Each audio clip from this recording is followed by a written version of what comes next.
Hi all, എല്ലാവർക്കും Aaliya's little ജോയ്സിലേക്ക് സ്വാഗതം. ഇന്ന് ഞാൻ വന്നിരിക്കുന്നത് ക്യാരറ്റും ചീരയിലയും ഒക്കെ ചേർത്തുണ്ടാക്കിയ വളരെ ഹെൽത്തി ആയിട്ടുള്ള ഒരു ഊത്തപ്പത്തിൻ്റെ റെസിപ്പിയുമായിട്ടാണ്. സൈഡ് ഡിഷ് ഒന്നും ഇല്ലെങ്കിൽ തന്നെ കഴിക്കാൻ പറ്റിയ നല്ലൊരു ഊത്തപ്പമാണിത്.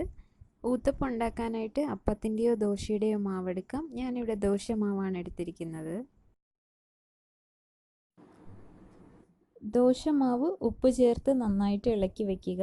ഇനി ഇതിലേക്ക് വേണ്ടത് ഒരു ക്യാരറ്റ് അരിഞ്ഞത്, 2 പച്ചമുളക് ചെറുതായിട്ട് അരിഞ്ഞത്, ഒരു കെട്ട് ചീരയില ചെറുതായി അരിഞ്ഞത്, മല്ലിയില, പിന്നെ ഒരു സവോള അരിഞ്ഞതും കൂടിയിട്ടാണ്.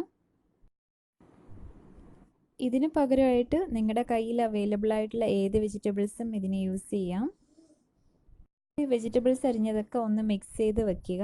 ഇനി ഒരു ദോശക്കല്ല് ചൂടാക്കിയതിന് ശേഷം അതിലേക്ക് കുറച്ച് എണ്ണ പുരട്ടുക. നല്ലെണ്ണ പുരട്ടി കൊടുക്കുകയാണെങ്കിൽ ദോശമാവ് പെട്ടെന്ന് ഇളകി വരും. ഇനി ഇതിലേക്ക് ഒരു തവി ദോശമാവ് ഒഴിച്ചു കൊടുക്കണം. ഇത് ഒത്തിരി പരത്തേണ്ട കാര്യമില്ല, ജസ്റ്റ് ഒന്ന് പരത്തി കൊടുത്താൽ മതി. ഇനി ദോശയിൽ നിന്ന് ബബിൾസൊക്കെ പൊന്തി വന്നതിന് ശേഷം നമ്മൾ തയ്യാറാക്കി വെച്ചിരിക്കുന്ന വെജിറ്റബിൾസ് കൂട്ടി ഇതിലേക്ക് ചേർത്ത് കൊടുക്കണം. ഈ ദോശമാവ് ഒഴിച്ച ഉടനെ വെജിറ്റബിൾസ് കൂട്ടി ചേർക്കാൻ പാടില്ല. അങ്ങനെ ചെയ്യുകയാണെങ്കിൽ ദോശമാവ് അധികം വെന്ത് കിട്ടില്ല. അപ്പോൾ ഈ ബബിൾസൊക്കെ വന്നിട്ട് ഇങ്ങനെ വന്നതിന് ശേഷം മാത്രം നമ്മൾ തയ്യാറാക്കി വെച്ചിരിക്കുന്ന വെജിറ്റബിൾസിൻ്റെ കൂട്ട് ഇതിലേക്ക് ചേർത്ത് കൊടുക്കണം. ഇനി ഇതൊന്ന് സ്പ്രെഡ് ചെയ്ത് കൊടുക്കുക.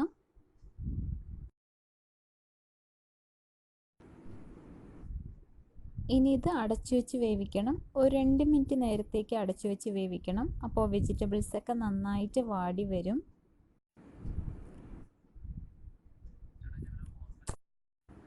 ഇനി ഇതിലേക്ക് 1 ടീസ്പൂൺ നെയ്യ് ചേർത്ത് കൊടുക്കുക. നെയ്യിന് പകരമായിട്ട് എണ്ണയും യൂസ് ചെയ്ത് കൊടുക്കാം. അപ്പോൾ നെയ്യ് ജസ്റ്റ് ഒന്ന് സ്പ്രെഡ് ചെയ്ത് കൊടുത്തതിന് ശേഷം ഒന്നുകൂടി അടച്ചു വെച്ച് വേവിക്കണം.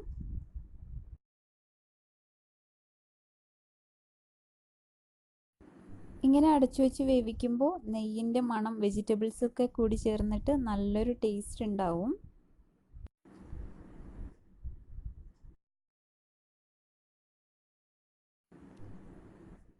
ഇനി മൂടി തുറന്നതിന് ശേഷം നമുക്കിതിലേക്ക് ചമ്മന്തി പൊടി കൂടി ചേർത്ത് കൊടുക്കാം.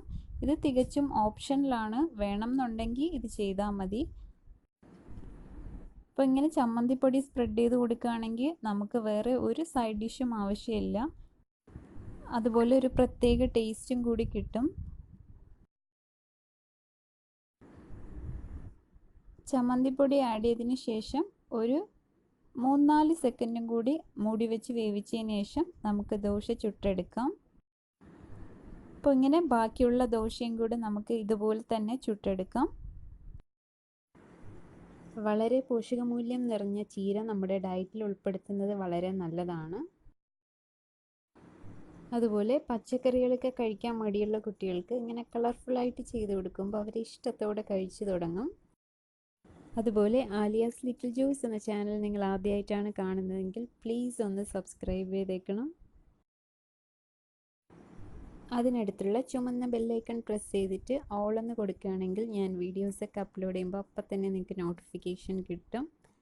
അപ്പോൾ എല്ലാവരും ട്രൈ ചെയ്ത് നോക്കണം. Stay blessed and thanks for watching.